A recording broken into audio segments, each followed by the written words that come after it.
Good morning students. This is political theory, second paper of political science, class 11th. This is the whole syllabus. We have 10 chapters in our syllabus. Today we are discussing about chapter number 4 named social justice at the page number 53. Firstly, we will know what is justice. Justice means if government is doing good, if government is doing for the welfare of citizens, for every part of society, अगर government society के हर part के लिए काम कर रही है, उसके welfare के लिए काम कर रही है, सोसाइटी के हर पार्ट को जस्टिस मिल रहा है या नहीं मिल रहा। चैप्टर को आगे लेते हुए हम पहले बात करेंगे कि जस्टिस वर्ड कहाँ से डिराइव्ड होता है। This word is derived from a Latin word जंगर। जंगर मीन्स टाई और बंधन। पूरी सोसाइटी को एक डोर में बांधना, एक थ्रेड में बांधना इज जस्टिस। और in other word this is called welfare of nation. अगर नेशन का वेलफेयर होगा, ऑटोमेटिकली इसमें रहने वाले सिटीजन्स का भी वेलफेयर होगा। एक थ्रेड में बांधने से मतलब यहाँ पर ये है कि सोसाइटी के हर पार्ट को बिना डिस्क्रिमिनेशन के एक ही तरीके से ट्रीट करना। जस्टिस सिस्टम बहुत पुराना है।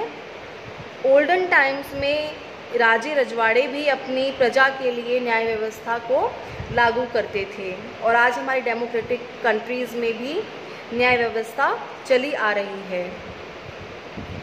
पुराने समय के सभी जो मेन फिलोसोफर्स थे उन्होंने अपने अपने वर्ड्स में जस्टिस सिस्टम को डिफाइन करने की कोशिश की है, जिसमें फर्स्ट है सुकरात। सुकरात time period was 470 BC to 399 BC. Socrates advised that justice does not mean doing good to our friends and harm to our enemies. As pursuing your own interest, justice involves the welfare of people. According to Socrates, justice का मतलब ये नहीं होता कि अपने दोस्तों का अच्छा करना और अपने दुश्मनों का बुरा करना, दुश्मनों को हार्म पहुंचाना। और अगर आप एक अच्छी पोस्ट पे बैठे हैं, अगर आप एक बड़ी पोस्ट पे बैठे हैं, तो आप सिर्फ अपने भले के लिए काम करें, अपने इंटरेस्ट के लिए काम करें। जस्टिस का मतलब है पीपल का वेलफेयर करना। ओके, सुकरात अपने थॉट को, अपने प्रिंसिपल को एक एग्जाम्पल के द्वारा समझाते हैं कि जिस तरीके से डॉक्टर अपने पेशेंट्स को इक्वली ट्रीट करता है, वैसे ही न्याय व्यवस्था को भी, जस्टिस सिस्टम को भी अपने सभी सिटीजन्स को इक्वली ट्रीट करना चाहिए। सेम क्राइम के लिए सभी को सेम पनिशमेंट मिलनी चाहिए, कोई डिस्क्रिमिनेशन नहीं होना चाहिए। Second is Plato. Plato's time period was 428 BC to 328 BC. According to Plato, society is divided into three categories: working class, intelligent, and courage. First, working class will be farmer, and intelligent people will be philosopher, and third, courageous people will be soldier. अब यहाँ प्लेटो ये बोलते हैं कि हर member जो अलग अलग category का है उसको अपना काम करना चाहिए, दूसरी कैटेगरीज के दूसरे लोगों में इंटरफेरेंस नहीं करनी चाहिए। अगर सोसाइटी इसके अकॉर्डिंग काम करेगी, सोसाइटी का हर सिटीजन इसके अकॉर्डिंग काम करेगा, तो डिस्टर्बेंस नहीं आएगी, इनजस्टिस नहीं होगा। सो प्लेटो ने अपने सारे थॉट्स अपनी फेमस बुक रिपब्लिक में बताए। Third philosopher is Aristotle. Aristotle time period is 384 to 322 BC. Aristotle argues that equal should be treated as equal and unequal should be treated as unequal. And each person should give justice according to their condition of work. अरस्तु ये बोलते हैं कि सभी को हम समान व्यवहार नहीं कर सकते, सभी के साथ हम समान व्यवहार नहीं कर सकते। अच्छे काम के लिए अच्छा और बुरे काम के लिए बुरा फल मिलना ही चाहिए। वो अपने इस प्रिंसिपल को एक एग्जाम्पल के थ्रू समझाते हैं। ही सेड दैट अगर एक एग्ज़ाम हो रहा है, वहाँ पे स्टूडेंट्स एग्ज़ाम दे रहे हैं, गवर्नमेंट ये रूल निकाल देती है कि सभी को सेम मार्क्स दिए जाएंगे. Do you think this is right? Because जो इंटेलिजेंट स्टूडेंट्स हैं उनका लॉस है इसमें, और जो वीकर स्टूडेंट्स हैं उनका प्रॉफिट है. तो यहाँ हम सबके साथ सेम बिहेवियर नहीं कर सकते. बिहेवियर या जो कॉन्सिक्वेंसेस हैं उनको अपने बिहेवियर के अकॉर्डिंग ही भुगतना पड़ेगा. अच्छे काम के लिए अच्छा है और बुरे काम के लिए बुरा फल मिलना ही चाहिए. आगे इस चैप्टर में हम ये पढ़ते हैं कि this is the second topic of the chapter, different type of justice in our society. हमारी सोसाइटी में अलग अलग प्रकार के justice. First is social justice, second is political justice and third is economic justice. Social justice, as we know, there will be no discrimination on the basis of caste, religion, race and colour. ये हम पहले से जानते हैं कि social justice क्या होता है कि कास्ट, रिलीजन, रेस और कलर के बेसिस पे कोई भी डिस्क्रिमिनेशन नहीं होगा. पॉलिटिकल जस्टिस इज सभी को, हमारे जो इंडिया में रहने वाले सभी सिटीजन्स हैं, सभी को सेम राइट्स दिए गए हैं. सभी को राइट है कि वो आफ्टर 18 वोट कास्ट कर सकता है, अपनी पसंद से कैंडिडेट को चुन सकता है, प्लस वो अपनी पसंद से किसी भी ग्रुप को बना सकता है, लेकिन कंडीशन ये रहती है कि वो ग्रुप किसी और को नुकसान ना पहुंचाए. And third is economic justice. Economic justice में ये राइट्स काउंट होते हैं कि कोई भी इंसान अपनी लाइवलीहुड को चलाने के लिए कोई भी प्रोफेशन अपना सकता है. गवर्नमेंट जितनी भी अपनी इकोनॉमिक पॉलिसीज़ बनाएगी वो सभी सिटीजन्स के लिए सेम होंगी. फॉर एग्ज़ाम्पल, अनाज योजना के तहत हर एक फैमिली को गवर्नमेंट तय करती है कि हर एक फैमिली को 5 किलो गेहूँ दिए जाएंगे. अगर उस गांव में टोटल 100 फैमिलीज़ हैं तो 100 मल्टीप्लाई बाय 5 इज़ 500. मीन्स अगर गवर्नमेंट की किसी भी योजना में, किसी भी पॉलिसी में हम डिस्क्रिमिनेशन नहीं कर सकते. सभी को इक्वल गुड्स मिलेंगे, इक्वल वर्क मिलेगा और इक्वल वर्क के लिए इक्वल वेजेस भी मिलनी ही चाहिए. ये सारी व्यवस्था हमारी गवर्नमेंट को देखना चाहिए कि सिटीजन्स को सेम वर्क के लिए सेम वेजेस, सेम सैलरी मिल रही है या नहीं, और गवर्नमेंट की जितनी पॉलिसीज़ हैं उनका सभी सिटीजन्स को फ़ायदा मिल रहा है या नहीं मिल रहा. आगे चैप्टर नंबर 4 में 55 नंबर पेज पर प्रिंसिपल ऑफ जस्टिस. इसमें फर्स्ट कैटेगरी है इक्वल ट्रीटमेंट फॉर इक्वल्स.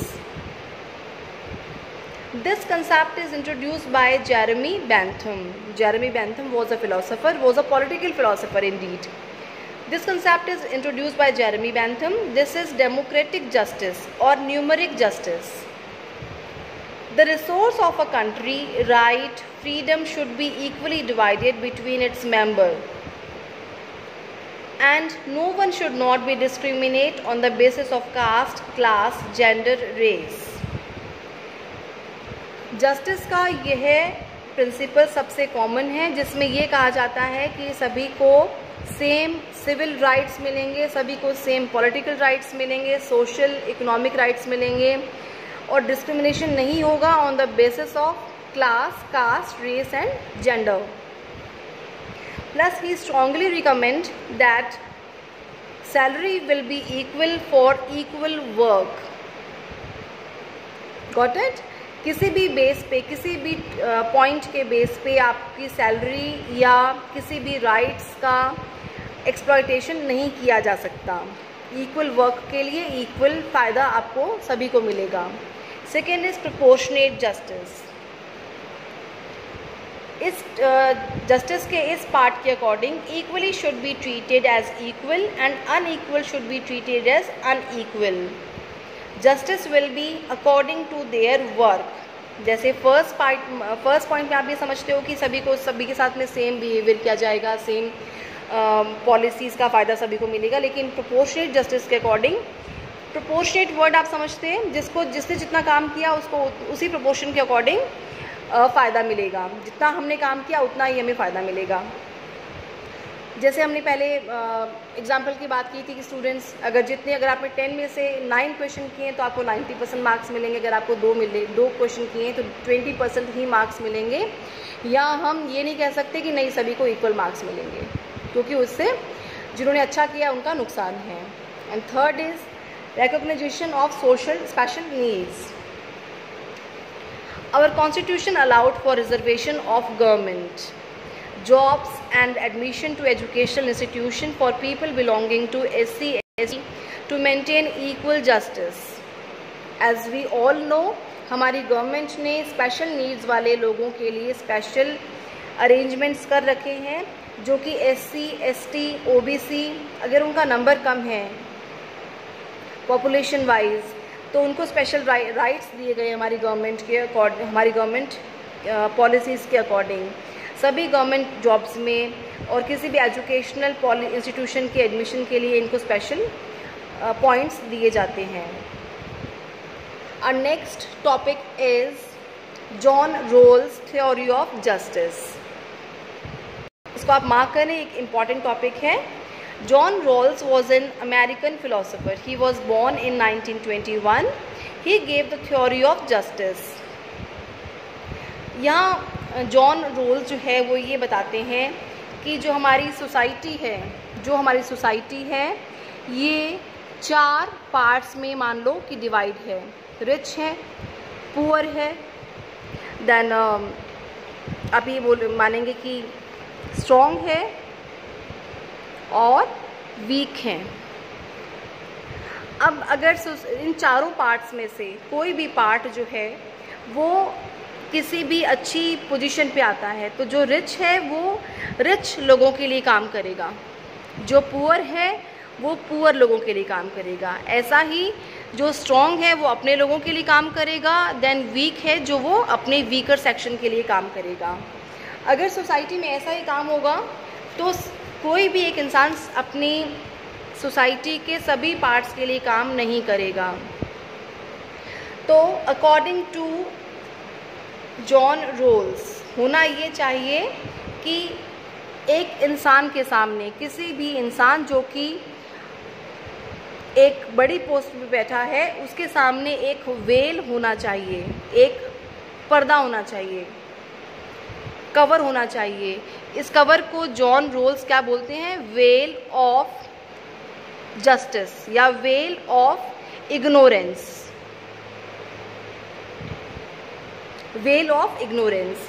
यहाँ सोसाइटी के बाकी लोग हैं जिनमें कोई मेल भी है, फीमेल भी है, रिच भी हैं, पुअर भी हैं, स्ट्रॉन्ग भी हैं, वीक भी हैं। अगर ये वेल इस आदमी और इन पॉपुलेशन के बीच में रहेगा तो ये आदमी डायरेक्टली नहीं देख पाएगा कि जो मैं पॉलिसीज़ बना रहा हूँ वो किस के फ़ायदे के लिए बन रही है। वो सभी के फ़ायदे के लिए इक्वल ही पॉलिसी बनाएगा जिससे कि सोसाइटी के हर सेक्शन को फ़ायदा होगा। ओके? जो लॉ मेकर्स हैं उनको ये पता नहीं होना चाहिए कि यह लॉ किसी स्पेशल कैटेगरी के लिए बन रहा है, ताकि वो न्यूट्रल होने चाहिए, जिससे कि क्या होगा कि सोसाइटी के हर सेक्शन को फ़ायदा मिलेगा। इससे फ़ायदा क्या होगा कि जो we will get fair law and policies, क्योंकि जो लॉ मेकर्स हैं उनको पता ही नहीं है कि लॉ किसके लिए बन रहा है specially. Then it is beneficial for law, क्योंकि लॉ का इक्वल इफेक्ट सभी पे आएगा। Third is both for upper and lower class. जो लॉ मेकर्स जो हैं अगर इसके अकॉर्डिंग लॉ बनाएंगे तो ये सोसाइटी के हर सेक्शन, अपर एंड लोअर, दोनों के लिए फ़ायदा रहेगा। आगे, free market versus state intervention. Free market का जो कंसेप्ट है डॉक्टर भीमराव अंबेडकर ने दिया था।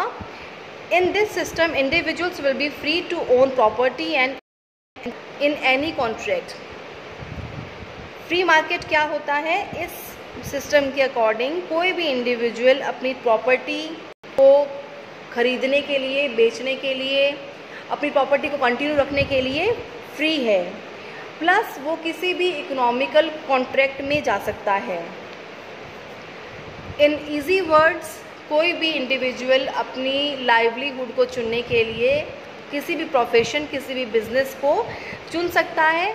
टर्म्स एंड कंडीशन सिर्फ ये होती है कि उसे स्टेट को नुकसान नहीं होना चाहिए, इलीगल प्रोफेशन नहीं होना चाहिए। अगर आप लीगली कुछ भी प्रोफेशन कर रहे हैं तो state will not interfere in this. इससे हमें फ़ायदा क्या मिलेगा कि it is with other regarding prices and wages and profit, plus individuals are free to compact with other to gain profit. हम फ्री रहते हैं कि अगर हम किसी से, अगर हमें इकोनॉमिकली फ़ायदा हो रहा है तो हम किसी से पार्टनरशिप कर सकते हैं। Market profit notice motive and past and based on competition, the person with merit and talent can exist in this competition and the others will be eliminated. यहाँ आप खुद समझते हैं कि जो बहुत सारे लोग मिलके बिजनेस करते हैं, बहुत सारे लोग मिलके मार्केट में अपनी शॉप्स को खोल रहे हैं, लेकिन शॉप्स किसकी चलेगी? जिसमें मेरिट होगी, जो मेरिटोरियस होगा, प्लस जिसमें टैलेंट होगा। लेकिन जिसमें लेस मेरिट है, जो लेस टैलेंटेड लोग हैं, वो एलिमिनेट हो जाएंगे अपने आप। वो मार्केट में सर्वाइव नहीं कर पाएंगे, मार्केट कंपटीशन को वो सर्वाइव नहीं कर पाएंगे। जैसे राज्य है, राज्य का काम है, स्टेट का काम है कि वो सभी के न्याय के बारे में सोचे। और फ्री मार्केट में काम क्या होता है? फ्री मार्केट में ये होता है कि अगर आदमी, जो भी मैन है, if man wants to compete in market, तो स्टेट विल नॉट इंटरफेयर। इसके प्लस पॉइंट क्या रहते हैं कि इक्वल, सबके साथ में इक्वली बिहेवियर होता है। प्लस जो चॉइसेस हैं, जो कॉमन पॉपुलेशन है, कॉमन सिटीजन्स हैं, उनके पास चॉइसेस रहती हैं। जैसे कि अगर हमें आज फ़ोन का नेटवर्क लेना है, इंटरनेट का नेटवर्क लेना है हमें, तो हमारे पास में बहुत सारी चॉइसेस हैं कि हम चाहे तो जियो की लें, चाहे BSNL का लें, चाहे वोडाफोन का लें, आइदर एयरटेल का लें। हमें जहाँ लगेगा कि ये कम पैसे में ज़्यादा पैकेज हमें मिल रहा है, ज़्यादा इंटरनेट मिल रहा है, फ्री कॉल्स मिल रहे हैं, SMS मिल रहे हैं, तो हम उसको चूज़ करेंगे। पॉपुलेशन के पास में चॉइसेस रहती है। और फर्स्ट पॉइंट जो हमने डिस्कस किया था कि सभी लोगों के साथ में, सभी जो कस्टमर्स के साथ में इक्वली बिहेवियर किया जाएगा। थर्ड पॉइंट, बेटर सर्विस मिलेगी। अगर मार्केट में कंपटीशन है तो service will be automatically better रहेगी। और प्लस इसमें प्राइवेट जो लोग हैं, उनका, प्राइवेट इंडिविजुअल्स जो हैं, उनकी ग्रोथ अपने आप होगी। अब हम इस चैप्टर जो मेन टॉपिक्स हैं दोबारा से मैं आपको बताऊंगी, ताकि आप अपने नोट जब आप बनाएंगे तो उन टॉपिक्स सभी को कवर कर पाएँ। सबसे पहले सोशल जस्टिस की डेफिनेशन लिखेंगे जब आप खुद के नोट्स बनाएंगे, definition of social justice, then Socrates, Plato और अरस्तु की डेफिनेशन।